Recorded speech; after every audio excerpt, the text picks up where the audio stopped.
Добро вечер, почитувани гледачи, време е за заспи ако можеш. Јас сум Драган Милосављевиќ и заедно со колегата Горан Момировски ќе водам низ наредниве час и 10 на минути. Веднаш да кажам, Горан Момировски вечерва и наредниве 2-3 дена ќе ни се јавува преку апликацијата Zoom од правдани причини. А јас вечерва, поточно јас и Горан се разбира, имаме двајца многу интересни гости. Поврзана е нашата тема со земјоделието, пред се со тутунот, со тутунските маки големи. Некој ќе рече зошто баш сега, во ситуација кога се случуваат бројни други настани, например самоопределување на Албин Курти, очигледно ќе учествува на изборите во Македонија, што е проблематично од повеќе аспекти, меѓутоа е последната информација е дека членови на самоопределување ќе учествуваат на изборите индивидуално како дел од партиите од Европскиот политички фронт, тоа е она албанска опозиција. Меѓутоа останува проблематично како некој од друга држава би можел да учествува на избори во Македонија. Потоа имате големите протести во Србија кои што продолжуваат по изборите тамо, во кои што и тоа како очекуваме се и се што, иако Вучич вели дека нема доволно луѓе за револуција, сепак факт е дека веќе неколку дена поред, 8 ден поточно, има протести кои што од време на време стануваат и прилично насилни.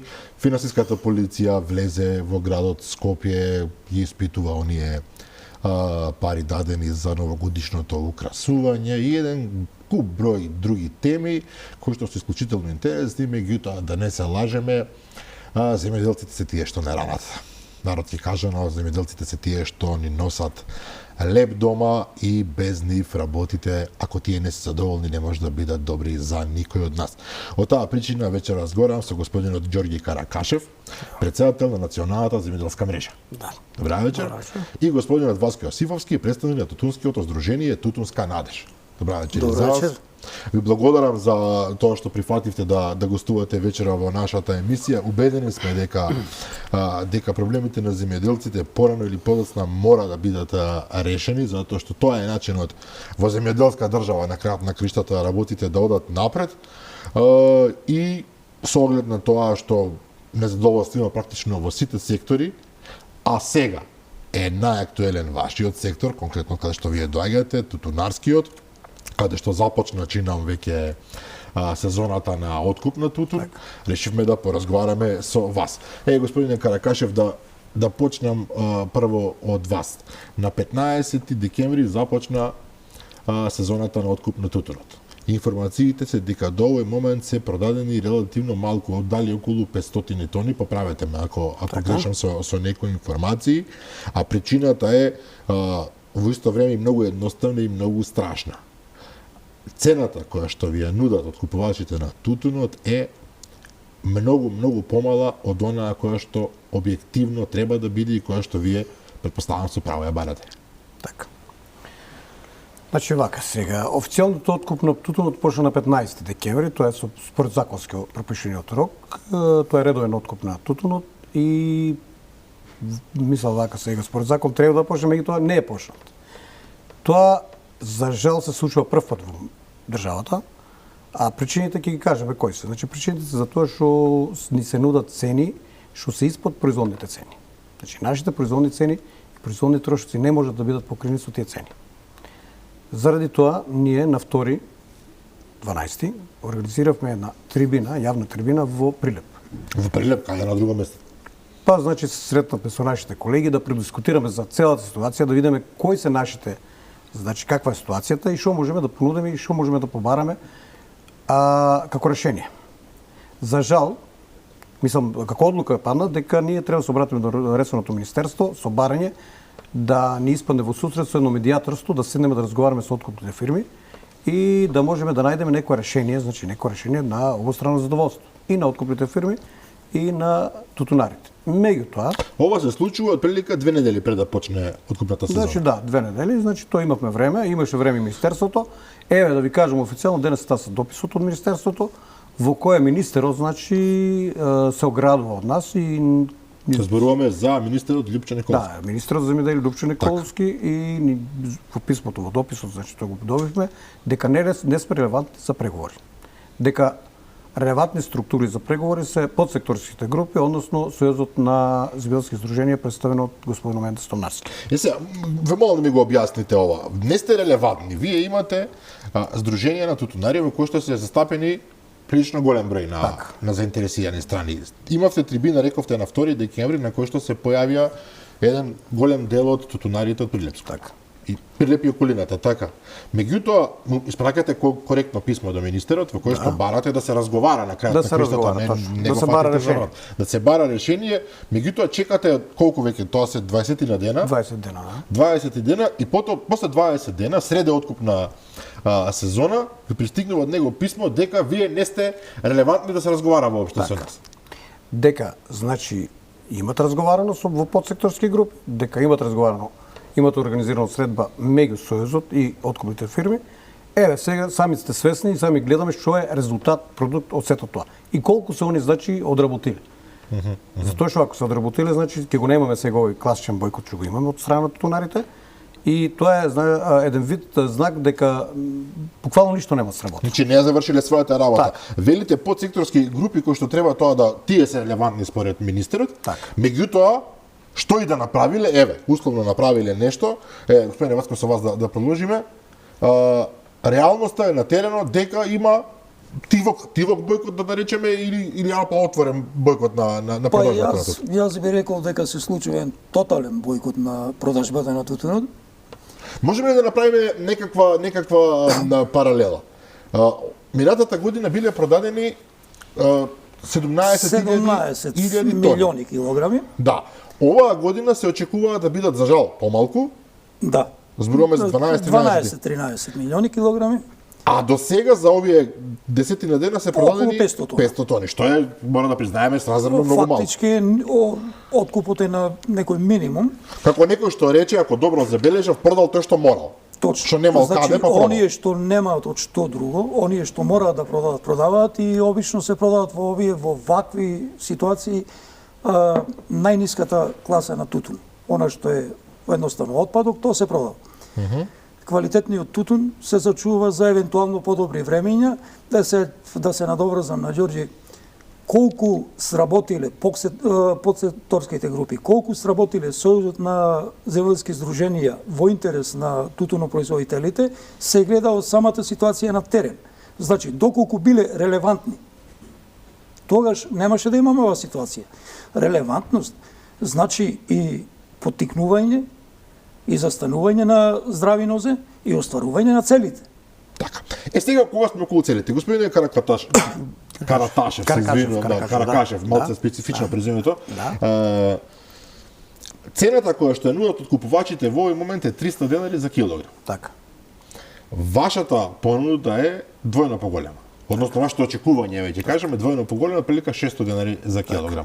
Некој што не се разбира, што не знае што е тутуно производството, ќе рече многу барат. Барат двојно поголема цена. Прашањето е зошто? Еве, ќе бидеме директни и конкретни, значи. Чисто за споредба, ќе го кажеме пример со соседна Србија, каде исклучиво се произведува крупнолисен тутун. Крупнолисен тутун? Крупнолисен тутун од типот Вирџинија. Кај нас е застапи исклучиво, значи ситнолистиот оритален тутун. А ако правиме споредба со трошоците и количините кои може да се добијат, значи од единица површина, е несразмерно, значи тоа со тоа, 1:3 или 4 таму се движи од соодносот. Кај сега во кој смисол е несразмерно? Нити по квалитет, нити по квантитет. Нашиот тутун е подобар? Апсолутно. Каде? Апсолутно. И подобар и ценет. Што значи? Имаме помали приноси. Таму значи стопанисува Јапонија табако. Добро. И сега истиот тај крупнолисен тутун се плаќа по цена од 300 денара. По цена од 300 дена. Значи, ние не можеме да го рамнеме нашиот ситнолисен тутун, што оде, значи, буквално оде, да ви кажам еден податок, една информација. Значи, нашиот ориентален тутун, грото од тутун се користи за фармацевската индустрија. Значи, за фармацевска така да се користи за козметички производи што се, значи не е стриктно определен за ова индустријата за цигари. Така да тоа се некои огромни суми, огромни профити што се прават од страна на откупните фирми. Несумнено. Значи, и многу мал дел од нашиот тутун оде, значи, за цигаратата индустрија. Така, значи, во Србија добиваат исти пари како тука, иако нивниот тутун, ова го кажуваме за гледачите бидејќи навистина многу треба да го знаат, тоа е непропорционално понеквалитетен од нашиот. Така. Ова е објективно, не е нешто. И уште еден податок да се надоврзаме. Тоа значи ланската година имавме двојно поголеми приноси, имавме двојно да речеме помали трошоци на производство, имавме многу лош квалитет и се плати тутунот по 300 денари просек. Сега имате подобар квалитет, поголеми трошоци, тоа сосема Ние известно. сега имаме 70% најмалку позголеми трошоци, имаме значи тројно зголемен квалитет, количините се двојно намалени и сега се наоѓаме на апсурдна ситуација да го продаваме тутунот по иста цена, мислам. Што е далеко, далеко од производната цена. Не па да имаме некој приход или доход од тутунот. Значи за тоа да бидеме сега на чисто, ова можеби на некој му звучи и малку чудно, меѓутоа луѓето што занимаваат со тутун како и сите други луѓе што се занимаваат со производство, сакаат својот производ да го продадат и да заработат. Нема никаква логика вие да го продадете по цената по која што сте го произвели. Така. Затоа што во тој случај работите за ништо. Во случај во врска со цениве, еве ќе направиме на ваква споредба. Се извинувам. Полете? Ако земеме во предвид последните 3 години. Ние имавме случај пред 2-3 години кога тутунот се ценеше во втора, трета, па и четврта класа. Добро. Тогаш имавме некоја просечна цена од 170 на денари. Пред тоа имавме некоја просечна цена од 140 на денари. Ова година се оди на просечна цена од 300 денари. Меѓутоа, пред 2 години, пред 3 години, тутунот се ценел во 3-4 класи. Сега би сакал некој, и мене ми е жал што само ние сме тука присутни, кога би имало да може да ми објасни. Какво е оправдувањето сега, оваа година, целиот тутун да оди во прва класа, а зошто не одеше целиот тутун во прва класа пред 2 години, да речем? Кога не краделе откупувачите? Сега не крадат или тогаш не краделе? Тоа е една работа. Друга работа. Ако можеме тутунот кој што реално гледано е во трета класа, зошто сега се цени во прва класа? Ворете доколку се цени во прва класа тутунот со лош квалитет. Тоа автоматски значи дека тутунот со одличен квалитет мора да биде за 80% поскап од овој кој што е во трета класа. Реално. Па така е за се во животот. Јасна работа. И сега веќе тука автоматски имаме контрадикторност кај самите откупувачи во однос на она што значи квалитет и она што значи цена. Доколку откупувате по 300 денари неквалитетен тутун, тогаш морате да го платите по 80% повисока цена квалитетниот тутун, затоа што и застапеноста на тутунот е помала. Што е исто така природно. Значи, имаме, пак ќе повторам, контрадикторност кај самите откупувачи. Верувајте, самите проценители веќе не знаат што ценат. Веќе ние немаме проценка на тутун. Имаме откуп на рѓа и откуп на злато по иста цена. По иста цена, што нема никаква логика. Нема ниту логика, ниту е поврзано со здрав разум. Так. Едноставно се оди на она острижи колку можеш и замени си, народно кажем.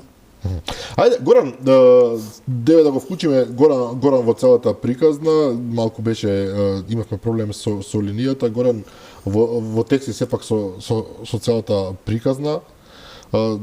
Ова е само една гранка земјоделска, ако така можам да кажам, за која што веќе разговараме, која што има објективни проблеми, меѓутоа целиот земјоделски сектор е, употребуваме народни изрази за никаде, и се плашам дека влегуваме во ситуација кога луѓето кои што се занимаваат со земјоделство буквално ќе се најдат во ситуација да дигнат раце, да речат од ова веќе нема фајде, не се живее од ова и да си обидат среќата со нешто друго.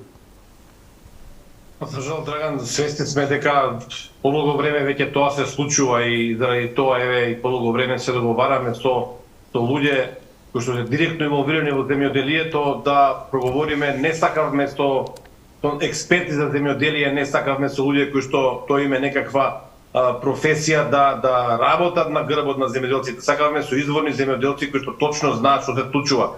И дел од прашањата што ги имаме треба да ја одговорат можеби земјоделските власти, но еве ќе ги отвориме овде колку што можеме врз основа на информациите што ги имаат нашите гости. Прашање до двајцата.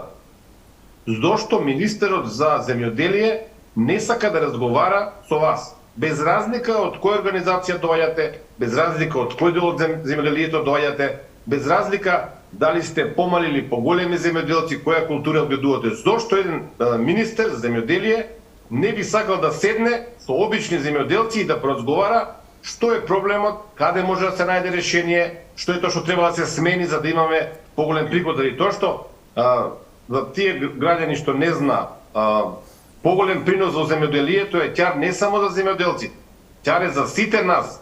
Државата не плаќа девизи за увоз на земјоделски производи од странство. Внатре што од парите кои што земјоделците ги земаат за набава други репроматеријали, семиња, така натаму и така натаму, фертилизатори, така натаму.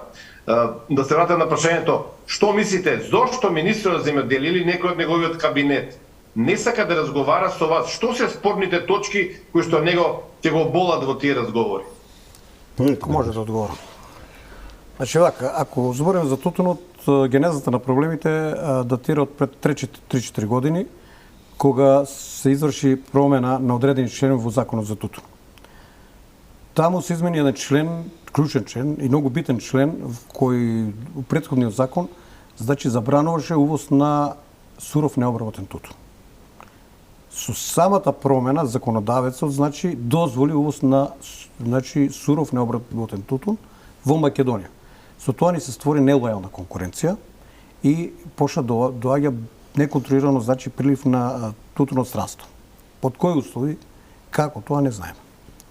Втората интервенција се изврши пред година време од прилика и тоа е најголемиот удар за тутунопроизводители. Зошто? Затоа што во претходното законско решение, значи во член 12 беше дефинирано вака.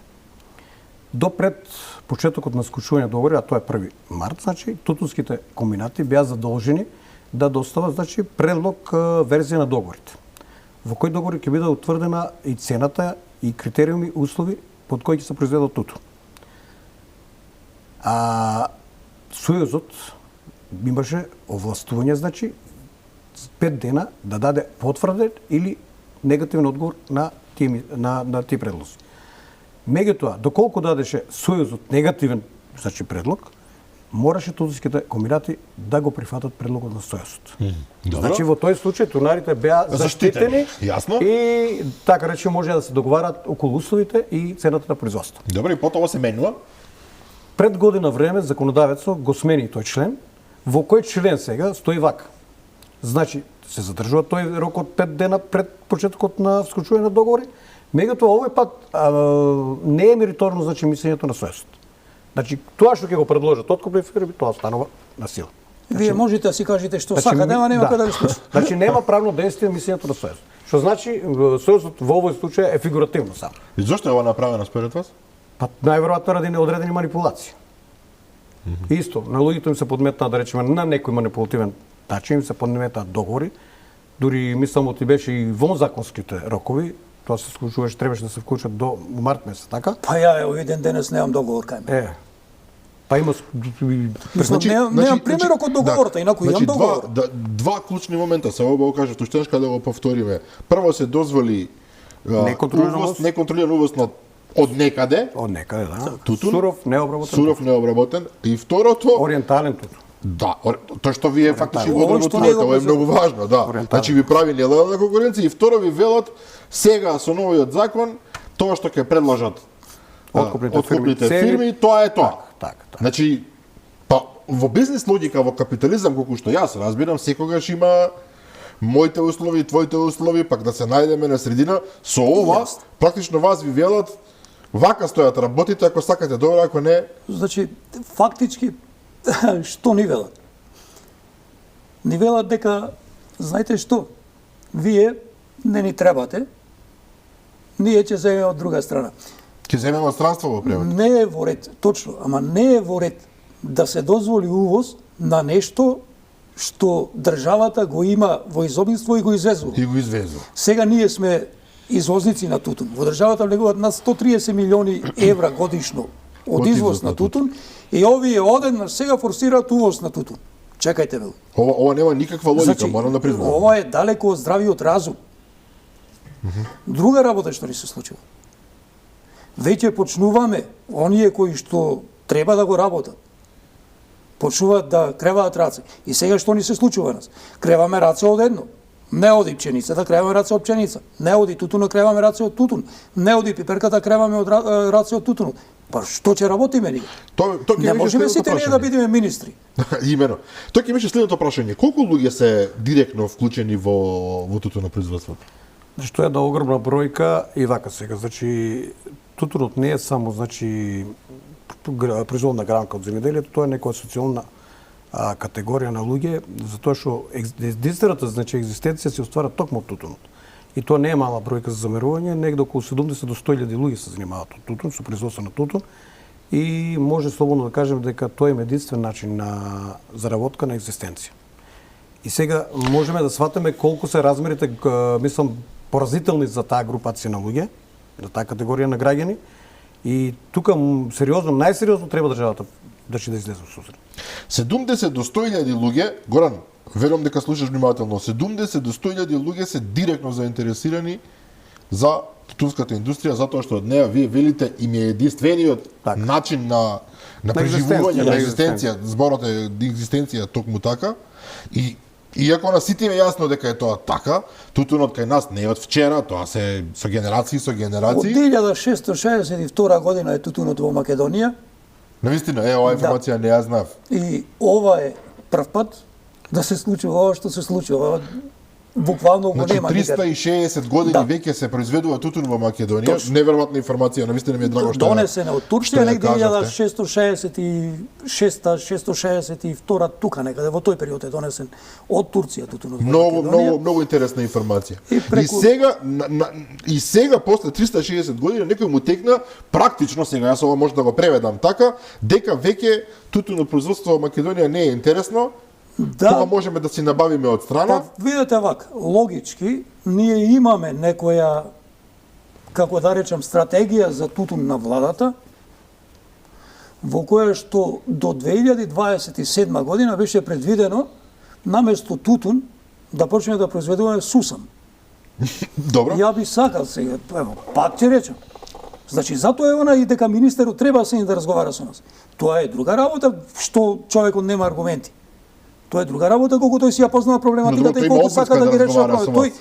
Тој треба да му е јасно дека дел од оние пари што ги зема како плата се и мои пари. Апсолутно. Да бидеме јасни. Значи, јас не земам од министерот. Министерот зема од мене плата. И тој е должен да ме слушне. Апсолутно. Друга работа е дали ќе постапи онака како што јас барам. На крајот на краишта затоа постои аргумент. Значи ќе ги споредиме аргументите, па ќе видиме што треба да се направи. Тоа треба некој. Меѓутоа вие уште не сте во состојба да разговарате. Тоа е не можеме да бидеме во состојба кога министерот буквално бега од нас.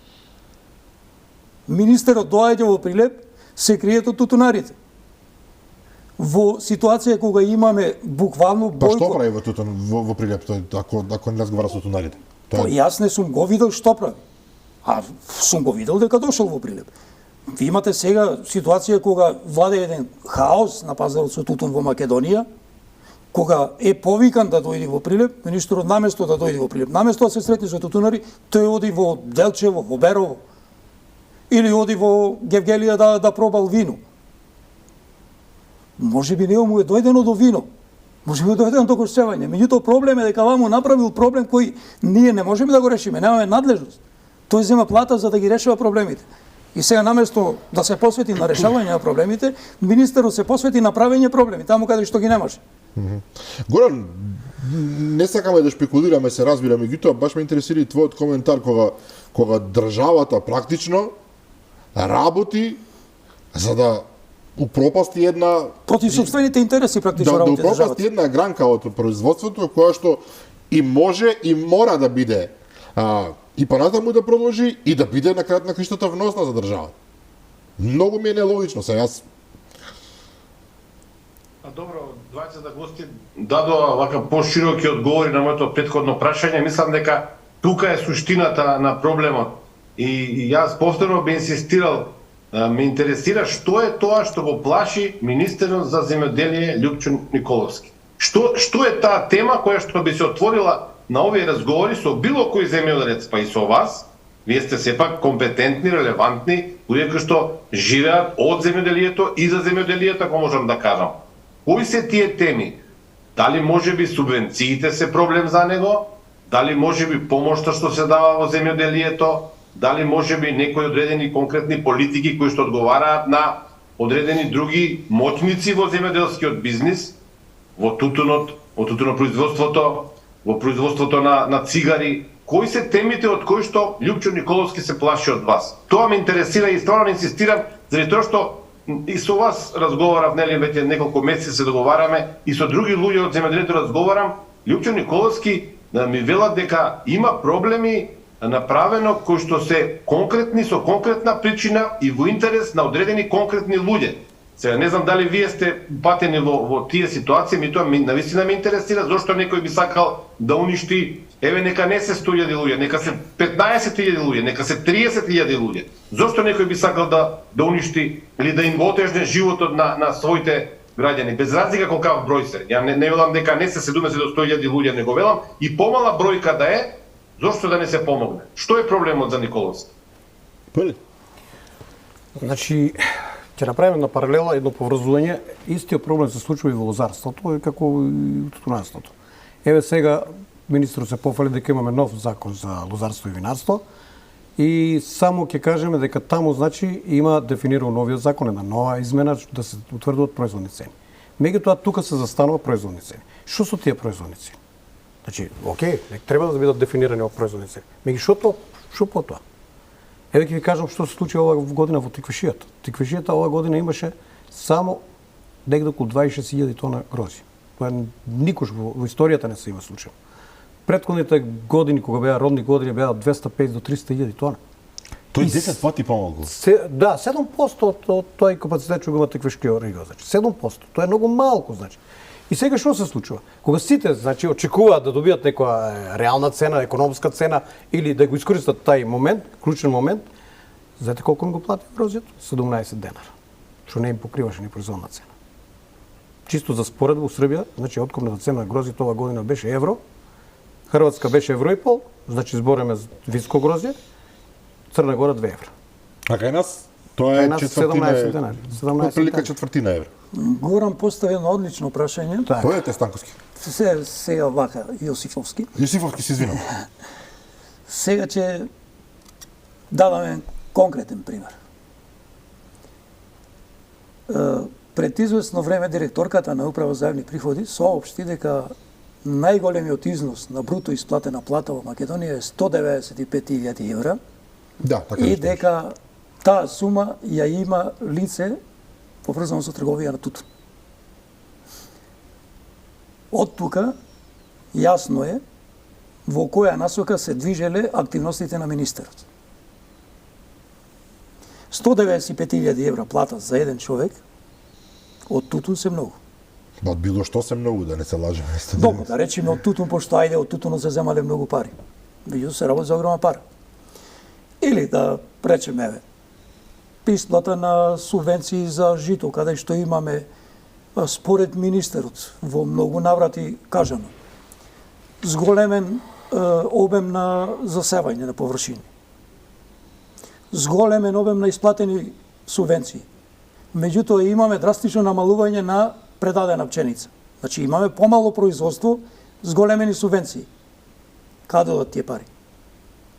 Ете, јас предпоставувам дека и ова се едни од причините што министерот бега да се сретни. Мислам дека е незгодно кога ќе го прашам, истите прашања ќе му ги поставам и во очи, да речеме, кога би били на маса со него. Зошто е ова вака? Да, прилично логично. Министерот мислам дека нема одговор на овие прашања. Така. Добро, ако може да го дополнам, значи Васко. Еве ќе кажем за минатата година, значи бруто исплатени средства према тутунарите беа негде околу 100 милиона евра. Значи тука е вклучително исплатено нето добивка и исплатено субвенции. Заедно 100 милиони евра. 100 милиона евра. Добро. Тука не ги рачунаме колку се производни трошоци на тутунарите. За разлика од нив, државата, јавно признам премиерот, дека има државата инкасирано околу 140 милиона евра. Което е солно, значи, тутунарите 100 милиона евра, каде не се одбиени производните трошоци, а државата има нето заработка 140 милиона. Каде е делот на тутунските откупни фирми? Колку па тие заработуваат? Тука лежи проблем. Значи, ние како земјоделци се бореме да се избореме, едноставно не можеме да задоволиме производната цена, работиме испод производната цена, а од друга страна некој дебело профитира на нашиот труд. За тоа немаме производство и за тоа нема ни да имаме производство. И затоа не сме легитимни за разговор со министрот. Не сме легитимни. Мислам дека прилично јасно зборувате и навистина ми е мило буквално што на ваков начин ги искажувате, работите, меѓутоа прочитав дека и ова не е официјално, дека премиерот некаде зборувал на некој митинг или на некој, не знам што беше, дека минатата година бидели исплатени 26 милиони евра како субвенции за тутунарите. Оваа година има помало производство, меѓутоа тој размислувал или во владата имало дебата или не знам како, отприлика истите пари да им бидат исплатени на тутунопроизводителите. Што вака убаво звучи, меѓутоа ова е повеќе како реколи, не реколи, нешто официјално имате добиено во тој правец, нешто, некоја најава, нешто. Не. Тоа се дезинформации, се додека владата не донесе, значи, званична одлука, официализиран службен вестник, тоа е нерелевантно. Така. Околу субвенциите ме интересира. Во овој момент субвенциите изнесуваат 80 денари за килограм. За прва класа. За прва Да нема класа. забуна, како што е тутунот според класи, како што се откупува прва, втора и трета класа, така се распределени субвенциите. 80 денари за прва класа, 70 за втора класа и 60 денари за трета класа. Сега. Меѓутоа тоа е, повторно ќе кажеме, малку. Малку е затоа што во оваа година, да речеме, доколку се предвидени 26 милиони евра за тутунарите. Тогаш И тоа ова е претпоставка дека е така, можеби не е така. Да. Имаме преполовено производство, значи имаме доволно пари за да се субвенционираат тутунарите. Сега, кај е проблемот? Проблемот обично настанува кога се мешат поимот субвенција и поим цена на тутун. Добро. Цената на тутунот е она што јас ќе го постигнам денес на вага. Она што ќе ми го исплати откупувачот како цена. Нема врска со субвенциите. Се разбира. Субвенциите се од наш заеднички куп. Не ми ги дава мене откупувачот за да ми се смета како цена. Се разбира. Субвенциите ги дава државата, а тоа се наши пари. Точно. Субвенциите се средства кои што може да ги добијам, но може и да не ги добијам. А цената мора да ми се исплати. И затоа и откупувачите многу пати викаат, па што сакате, имате субвенции. Ова што сема различен муабет. Вие мене платете ми го ова што јас сум го произвел. Субвенциите не е ваша работа. Субвенциите не е ваша работа. Дури, ајде да направиме вака. Ќе ги оставиме субвенции. Не сакаме субвенции. Заедно колку ќе добијам со се субвенции, ќе добијам 500 денари. Поверете, исплатете ми 500 денари по килограм тутун или 600 денари по килограм тутун. Не сакам субвенции, зашто ми се субвенции? Зошто да јадам од едниот, од другиот, од третиот? Зошто да земам од она што фактички е моје, тој буџет го полнам јас? Многу чесен пристап. Морам да признам, Горо, јас сум помалку импресиониран од нашите гости Јосифовски и Каракашов, се извинувам што го сгрешив презимето преска. Но секој случај, субвенциите велат дека се 80 денари. Така. Вие се надевате сепак на повеќе, на 110 денари? Тука нека. Субвенции. Да. Значи вака се, ние да разграничиме, значи добро рече Васко, се надоврзам.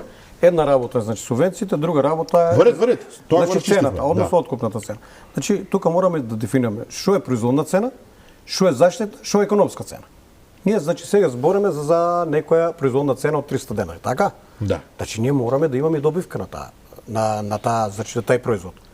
И затоа викаме производните трошоци во тутунската индустрија, во производство на тутун се 300 денари. Тоа се реални. Тоа ги потврди и науката. Професор Давчевски лично... Тоа зборувавме пред емисијата. Значи, професор ви рекол дека објективно вашите трошоци изнесуваат 300 денари. 300 денари, така. И на 300 денари вие добивате 300 денари.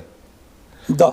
Фактички добива она што сме го дале Тоа и го добиваме. Ова пазарна логика нема. Апсолутно. Апсолутно никаква пазарна логика. Ќе ви кажам уште еден пример, многу подрастичен и многу порадикален. Значи, ние како Национална земјоделска мрежа, мислам, беше и го одржавме состанок и таму издефиниравме да побараме од Земјоделски институт од Скопје производна цена за производство на јачмен и на пченица. Земјоделски институт Скопје ни изготви значи 15 денара и за јачмен и 19 денара за пченица, производна цена. И сега вака. Има член во Законот за земјоделие и рурален развој, член 40, каде вака децено стои вака. Доколку значи се случи, како ова година што се случи, да производната цена е поголема од пазарната цена, државата должна според закон, значи пшеницата како стратешка култура, да ја откупе и да ја доплати. Значи тоа е со закон уредено и со закон дефинирано. Поради тоа ние се обративме до влада со едно барање, значи државата си ги исполни тие законски надлежности и задолжени. Меѓутоа владата од ден денеска не може да преземе на околу тоа прашање ништо. Значи се коси со законот. Сега, од тука се гледат работите колку се. Македонија има годишни потреби негде околу 370.000 тона, значи за исхрана. Ние има неко производство од помалку од 200.000 тона. Сето друго го купуваме од Да, го купуваме. Само ќе ви кажам ова година колку се. Значи откупна цена на пшеницата беше 8-9 денара. Замислите сега од 8-9 денара откупна цена, а имаме производна цена 19 докажана преку научните институции, преку референтни институции, ние сега се наоѓаме некоја ситуација да произведеме двојно пониско од производна цена. Нели е тоа апсурд? Ќе кажем уште еден податок. Минатата година според Завод за статистика ние имаме потрошено како држава 900 милиона евра за увоз на храна. Луѓе, 900 милиона евра. Држава која што се фали дека е земјоделска. Така. Држава која што вели дека произведува и дека не знам. Ние излеговме од Југославија со сопствено производство на храна. Не знам колку народот кај нас е свесен. Ние важевме за една од еколошки најдобрите земји во Европа и нашата храна буквално беше барана во Европа.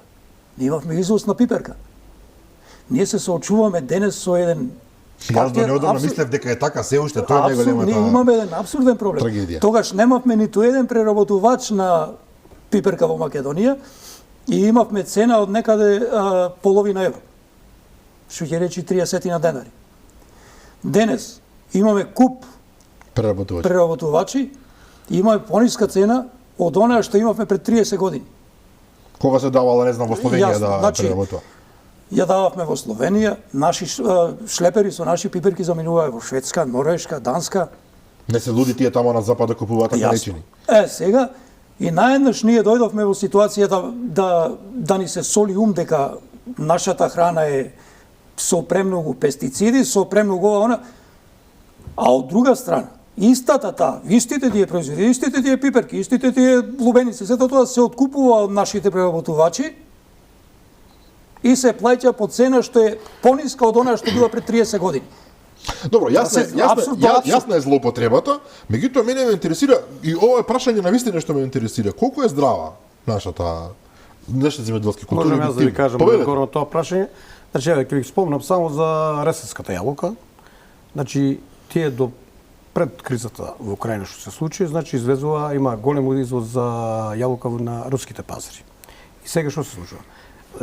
Русија како увозник има многу високи норми, критериуми, значи за тие нормативи што се за исправност на храната. Добро. Што се многу повисоки од европските.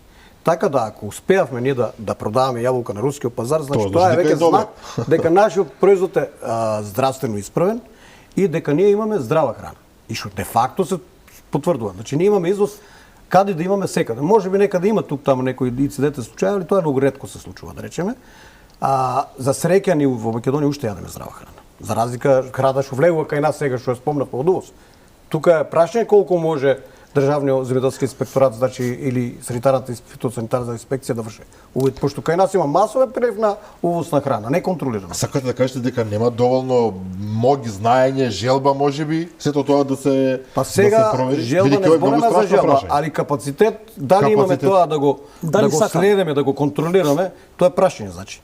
Па еве ако се сеќавате имаше и афера некоја тука дека имаше кај нас донесени некои контаминирани да речеме зеленчуци. Така беше. Се појави во јавноста, се колку беше точно па излезе директор на ветеринарниот санитарниот инспекторат излезе со демант, да речеме. Меѓутоа, факт е дека ние немаме контрола тоа што јадеме. Страшно. Горан, ајде, јас и ти често пати разговараме на тема храна. Се шегува, се разбира, меѓутоа разговараме многу пати околу тоа колку е храната што јадеме здрава, особено таа од увоз, и ова навистина ме запрепастува како податок. Па добро, тоа е прашање кое што сепак морам да кажам дека не сме стручни и постои во Македонија една институција што се нарекува Агенција за храна и ветерина, чинам дека и со известни слабости, би рекол, системски, агенцијата, според мене, вака ја врши работата релативно добро, реков со одредени слабости. Меѓутоа, за мене по-сериозен проблем во Македонија е нешто друго. Јас не можам да разберам како само човек консумент кој што не произведува храна, нели? Зошто во последниве години, јас зборам се особено од кога почнаа субвенциите, ако не се лажам, тоа беше пред некаде до 13 години, во владата на ВМРО ДПМН, зошто македонското количество на произведена храна и генерално земјоделски производи, па и сточни и стока да речам, не се зголемува. Ако вие трошите годишно еве за тутунот 26 милиони субвенции, логично е дека ако имате некаква гаранција дека ќе земете еве нека 80 денари по килограм прва класа, зошто да не се зголемува производството на тутун? Иако тие што не знаат, производството на тутун е навистина една од најтешките земјоделски гранки. Да, дефинитивно. Генерално сакам да кажам, начини на преживување на човек е производство на тутун, многу тешко. Зошто и покрај тоа што имате некаква гаранција од државата дека ќе бидете помогнати со субвенции, не се зголемува производството. Ние дојдеме во ситуација летоска да купуваме домати од Албанија, која што до пред 7-8 години воопшто не беше на мапата на производител. Долги години увезуваме домати од Турција, која што добро, ајде има некаква традиција, историја на извоз на домати. Зошто ние, како Македонија, да не го одржиме тој бренд, кога, рековме предходно, имате некаква гаранција дека државата ќе потроши над 100 милиони, не знам точно колку се даваат сега субвенции за различни видови на земјоделие. Овдека само една поправка, не само што не се зголемува, туку се намалува производството. Така. Не би требало, контрадикција е само по себе, освен ако има некој логично објаснување што го очекуваме. Околу субвенции да спомнеме, еве сега ова година имаме нов метод на субвенционирање, значи аванс од 30% и 70% на остварено производство. За жал, новиот модел се покажа како недобар модел. Зошто? Ќе кажеме зошто. Затоа што ако споредно ова година беше една многу тешка година за земјоделците, значи каде имавме природни катастрофи. Добро, тоа се случува. И имавме многу ниски приноси. У сите гранки, значи вклучително и лозарство, воштарство, полјоделство, каде се заврте, значи секаде имавме многу ниски приноси. Така да земјоделците ова година нема да може да ги исполнат тие минимуми норми што треба да ги задоволат, да ги добијат тие 70%. Што значи? Освен тие 30% што сега што се во игра, 70% е многу дискутабилно дали воопште ќе добијат земјоделците како 70% субвенционирање. Што значи новиот модел не е адекватен на актуелната состојба што се случува. Заради тоа ние им упативме едно барање до влада официјално да владата да го пролонгира новиот метод заради тие климатски промени што настајани, тие елементарни непогоди, значи да се исплатат субвенциите за ова година по стариот метод, по старата методологија, значи по пријавени површини, независно колку имаме значи производство. Меѓутоа владата не ни одговори опште и не ги прифати тие барања, така да од тука само се гледа колку има интерес владата да помогне на земјоделците. За да биде појасно и да објаснам јас, еве ќе се изразам онака како што сите земјоделци ги сваќаат работите. За да биде полесно и за сите гледачи. Замислете вака. Јас ќе одгледам едно теле од 100 кила. За тоа теле од 100 кила владата, да речеме, ќе ми гарантира, условно речено, 1000 денари субвенции. Меѓутоа, ќе имам услов тоа теле да го дадам во кланична индустрија. Сега, оној што ќе го купи тоа теле, ќе ми даде, да речеме, нешто над субвенциите. Значи, економски е неисплатливо цената на телето, што ќе ја земам, и субвенциите, сето заедно не може да ги покрие трошоците за да го одгледам тоа теле. Ама навистина ли е ова вака? Тоа не се шегуваме, ова ми е... Горе-долу работите стојат така. И затоа вие имате буквално секаде. Имате паѓање на производството и покрај тоа, вистина е таа дека субвенции се добиваат. Меѓутоа критериумите се никакви, да не речам човек не може да ги достигне. Од друга страна, се соочуваме со уцени од страна на откупувачите и тогаш не може да обстоиме едноставно. Вие имавме ситуација, јасно ние на сите. Надалеку познат Бучинскиот кромит ни беше. Јасно? И јас доаѓам од регион, од село што е соседно со Бучи. Значи, да не кажам, јас сум одгледувал кромит. Ние го имавме на пазарот тој кромит.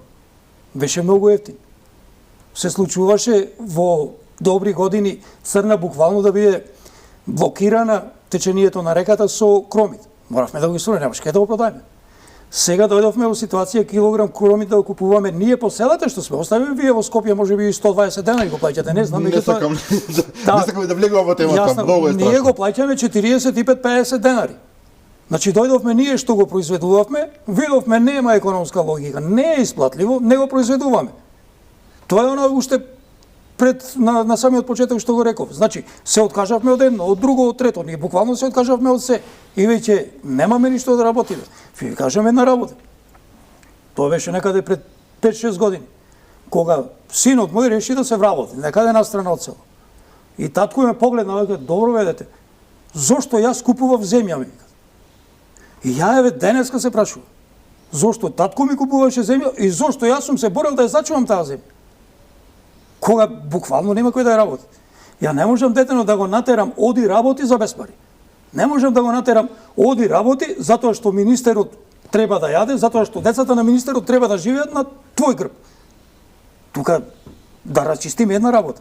Секој што работи, работи за да заработи. Секој што работи, работи затоа што се бори да преживее. И тоа мора на сите да им влезе во главата. Доколку сакаме да имаме здрави односи, доколку сакаме да имаме навистина и храна и се друго што следува во една држава, мораме да се приврзиме за она што фактички го имаме најмногу. Ја имаме почвата, го имаме земјоделието, Македонија е аграрна земја. Ние немаме индустрија. Да не се држиме за она дека дошле некои странци па отвориле фабрики.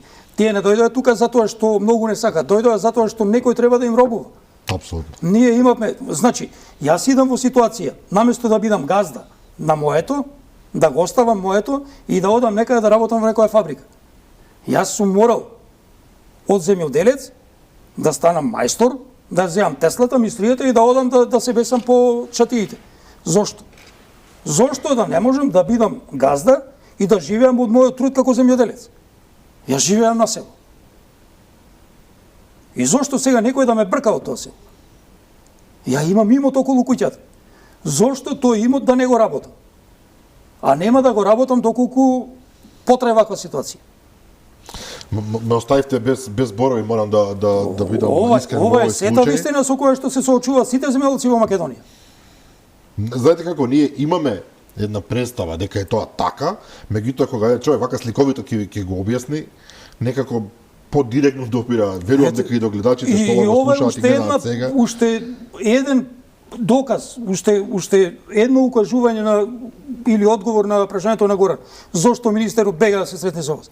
Нормално дека ќе бега да се сретне со мене кога сето ова ќе го слушне, а нема одговор. Нема никаков аргумент кој Нема аргумент со кој што ќе ми каже, абе оди работи, оди оре, како да ора? Зашто да ора? Сум вложил во трактор, сум вложил во земја, сум вложил во се што треба, одам, орам, работам, на крајот останувам со прстот во уста. Откако ќе се убиете од работа. Јасна работа. Значи ќе умрам од работа зашто? Некој си седи во влада, дали вака или вака негова работа, ќе си ја земи платата направи. Господин човек не го прави костумот. Министерот може и да се начешли да се дотера. Ама тоа не значи дека е господин. Господин ќе биде во оној момент кога ќе дојди на местото таму каде што му е ресорот. Кога ќе дојди во полето, ќе ги види проблемите и ќе ги реши. Не се состои земјоделието само во тоа ние даваме субвенции. Дали министерот слушнал дека постојат хидромелиоративни системи кои што не функционираат? Дали слушнал дека постојат канали за наводнување кои што не функционира? Дали слушнал, дали воопшто знае што значи да се изгради некоја мини брана или што и да е? Значи не зборуваме само проблем се субвенциите, проблем се цените. Ние буквално имаме едно тотално раслојување на земјоделието. И ова веќе натаму од ова не може да оди. Не сме на дното. Од дното заминуваме. Јас искрено се надевам дека и ви благодарам начинот на кој што се изразуваат и двајцата. Меѓутоа се надевам дека некој ќе го слушне ова. Ова е ситуација, не можам поинаку да се изразам, бидејќи ги гледам состојбите. Ова е и за поизборите и за следните влади што ќе доаѓаат огромен предизвик, апсолутно, бидејќи ќе се соочат сакали или не со ова. Прашањето, почитувани гледачи, се извинувам што вака го земам зборот, да се биде или не за земјоделците, мора да биде решено, а според ова што го зборат господинот Јосифовски и господинот Каракашев, навистина се наоѓаат во ситуација, верувам, најголем дел од земјоделците да дигнат раце, а ако направат тоа и како што вели се префрлат во фабриките или заминат во странство, што е уште поверојатно, тогаш навистина ќе се најдеме во ситуација на дередже кај што навистина не знам каде ќе ни биде крајот. Јас уште еднаш би се вратил на проблемот со тутунот, бидејќи ме интересира. Велите, господине Каракашев, Министерството во овој момент не го интересира што се случува, не сака да го интересира, се фатило за одредена концепција која што нив им одговара. Каков е односот со откупувачите? Тоа многу ме интересира. Вие, господинот Вили, вие одите тамо, ставате на вага, добро, откупувачот сигурно сака да купи поевтино. Мене тоа ми е јасно, меѓутоа има ли директен однос со нив? Има ли некаква релација, освен она што рековте, тие ќе ви дадат некаков преддоговор, така му доаѓа, што го спомнавте, употребите друг термин, меѓутоа тоа е тоа. Преддоговор и потоа сега со новиот закон земи или остави, тоа е тоа. Не постои кај нив некој човечен однос према земјоделците, према тутунарите, од типот чекајте, па не може вака или... Значи, откупните фирми ја користат максимално својата монополистичка позиција што минува за закон. Тие практично стануваат монополисти, тоа ми беше зборот. Буквално, и тие се максимално заштитени на штета на нас тутунарите. И тука леже суштината на целиот проблем. Затоа се инертни, затоа се глуви на нашите барања, затоа што ги штити закон. Значи, законот, ние буквално според законот, ние немаме никакви права. Немаме права ни да се договараме за цената, ни да утврдуваме цени, ни да се било зашто се значи. Тоа ни се заштитени. А тој законот е, да ви кажам, дискриминатор. И тоа ние ќе го спорим пред Уставен суд. Пошто не става како социјекономски партнери у равноправна положба. Значи ние според закон за тутунопроизводителите, државата и откупните фирми сме равноправни партнери. Меѓутоа во пракса не сме. Во пракса не сме, значи. Тоа е дискриминаторски закон и ние тај закон ќе го спореме.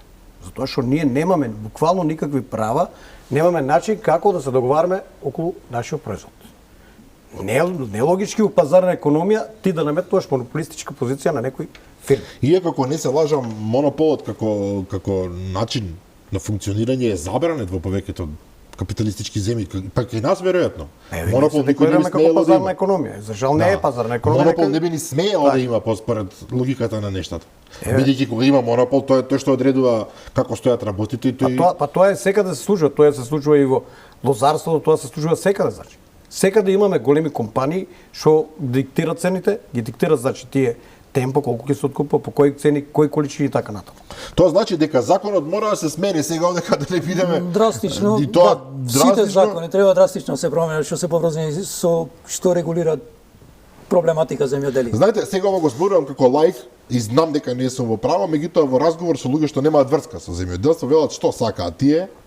Всушност имаат земја, имаат се што треба, државата им дава пари, само се жалат нешто, се не им одговара, се им недостасува, всушност не им се работи на земјоделците по раката. Меѓутоа, објективно е дека не е баш така. Одговорот ќе го дадам веднаш јас, па ќе му дозволам на Ѓорѓе после.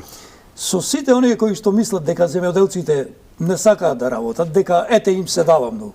Еве, да се замениме. Секој оној што мисли дека е лесно да е земјоделец, нека јас ќе му дадам трактор, куќа, се изградено околу, се што му е потребно, повели работи. Нека дојде да поработи. Нека поработи, нека живее тоа земјоделие.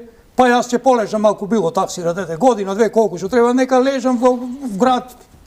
В село ќе лежаме, нема да работам, нека ме хранат и мене. Ја нека бидам корисник на некои буџетски средства, нека ми дадат што и да е некаква помош социјална. Па има некои категории што си земат. На краишта и ќе кренам рација од земјоделие и ќе побарам социјална помош. Така. Значи, доколку продолжи ова вака, нема сила што ќе ме натера да се занимавам со зашто ја да орам? Штом толку многу е добро, веројатно министерот нема да сака да е министер. Ке сака да биде Ќе ги земјоделец. засучи ракаите како мене, вака ќе се качи. Натрag дојде ќе ора денеска цел ден и вечер ќе може спие, тоа што го болите грбот и главата и се живо на него. И ќе видиме дали утре ќе може да кажи, абе знаете, даваме субвенции. Чекајте бе луѓе. 9 пати ми земате повеќе од оно што ми давате. И тоа што ми го давате од моето. Како ми давате? Така, кај рекаш? Значи, јас се надоврзам на Васко, ама ќе го кажам во друг контекст, значи, што се случува? Се случува следната ситуација. Ние имаме една ситуација, у најмал случај, значи, траикомиша. Зошто? Ние, како честни домакини, ние станаваме од честни домакини, станаваме социјалци. Рахранејќи ги социјалната структура на население во државата. Значи, во изминатиот период, значи, збореме деценија две назад, преку нашиот ефтин производ, преку нашите ефтини производи се купуваше социјалниот мир. Затоа што никако населението не може да обстане со 100 со 200 евра пензија, така? Така е. Или личен доход. Значи, ние работевме по толку мизерни цени, по толку што не ги покривани производните трошоци и сега дојдеме од ситуација да ние од домакини со капитал пропаднаме и остраваме чисто социјални случаи. Али тоа си има цена. Еве цената е веќе се гледаме сите. Имаме, значи немаме роба, имаме дефицит на храна, имаме скапа храна за нашиот стандард и тек ќе го видиме, значи последиците ќе ги осетиме тек на нашиот грб. Ова феноменално го објаснивте и двајцата, секој од свој аспект, меѓу тоа со ово е совршено добро објаснување. Значи купувањето на социјалниот мир во последниве години практично Така. вас ве претвори социјални да. случаи, а повторно дојдовме на истото дело че скапата храната да станува се поскапа и допрва ќе станува поскапа. Така. И добро, чарето според вас е, освен подобри закони кои што ќе ве заштитат во целата приказна, ај субвенциите кажавме кој е проблемот со нив, што треба друго да се направи? Општеството само по себе не може да направи ништо. Тој што живее во град, тој не може да ја свати вашата вака, да се разбереме, или може само да ја на некое филозофско ниво да ја прифати, добро.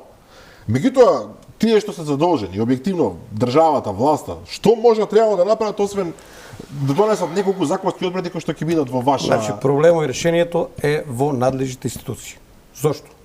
Затоа што мора да сватат еднаш за секош дека тие треба да бидат функција на земјоделците или на граѓаните, а не граѓаните или земјоделците да бидат функција на функционерите, на политичарите.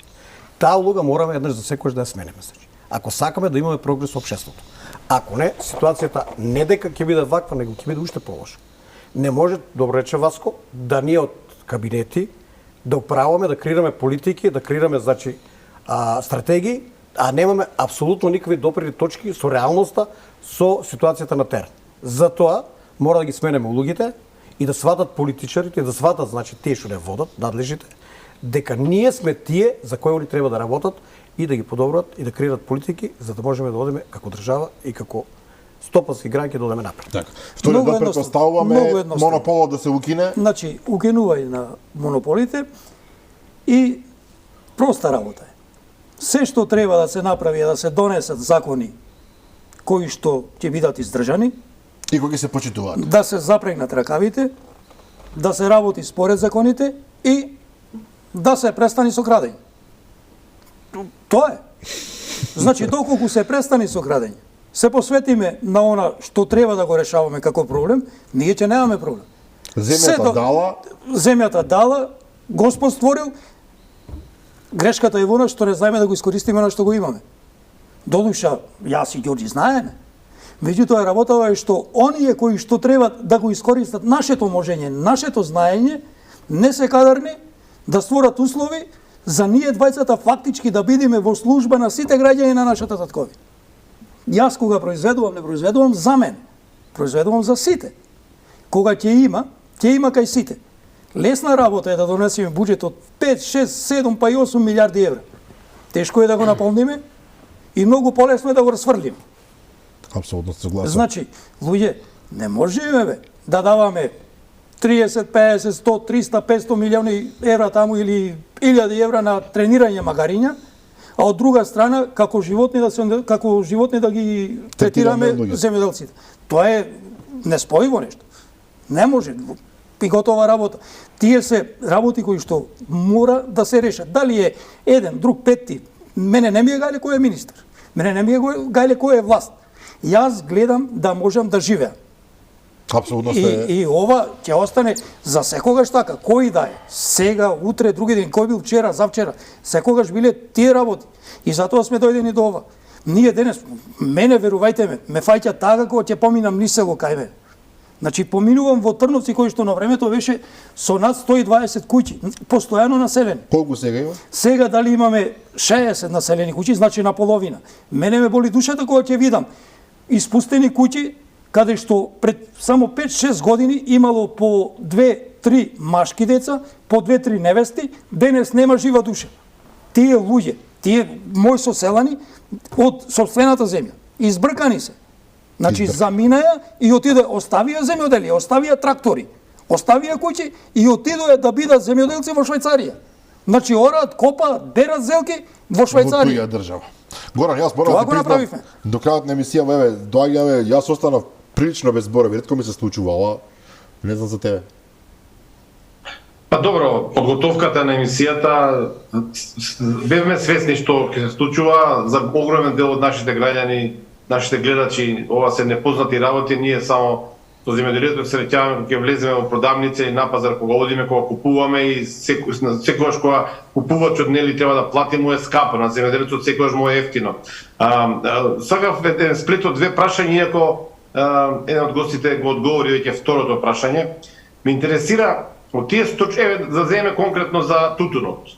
Рековме, има екзактни изјави од власта дека од тутунот во Македонија се заработуваат како држава 140 милиони евра. Доколку еве 26 милиони евра се вратат од тие пари како субвенции кај тутунарите, каде одат останатите 114 милиони евра? Тука ме интересира дали имате некаков показател за да видиме не колку заработувате вие како тутунари, како земјоделци, туку дали има доволен капацитет од таа парична маса да ги задржиме луѓето за кои што вие сега зборувате дека работат во Италија, во Холандија, во Белгија, во Велика Британија се берат јагоди. Извонредно тешка работа, земјоделието е тешка работа без разлика кај работите.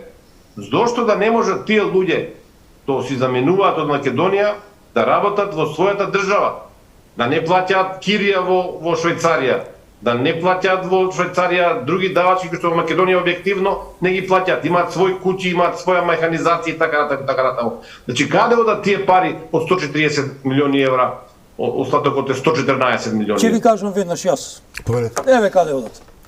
Имаме оваа година исплатени грантови, 27 грантови во висина од по 75.000 евра за унапредување на тутунопроизводството. Значи, доколку со Space Shuttle се оди на тутун, со Space Shuttle да се работат нивите за тутун, тие пари наеднаш на еден човек да му ги дајте се многу. Уште и грант не повратен. Значи, оние пари кои што доаѓаат од тутунот се усмеруваат некаде за, ајде да речам, да се постави некој тампон за утре да може веројатно некој функционер многу подобро да легне. Иначе нема друга логика. Никој тутунар не виде официјално да се слика министерот, да ги видиме кои се тие тутунари што ги добеа тие 75.000 евра. Вака да ги замислиме може да се многу малку пари, за мене реално тие се огромна пара. Апсолутно се големи да пари. видиме јасни, станува збор за неработени пари, едноставно повели, бате, оди правимо што сакаш. Дајте да видиме кои се тие. Или се поделиле грантови за трактори, ѓаволи, врази на луѓе на кои што не му требале. Вие имате грант за одење некаде на луѓе кои што, да видиме јасно. Имаме човек кој што 2-3 сина му живеат во Америка. На 60-70 години. И не му одобруваме грантови.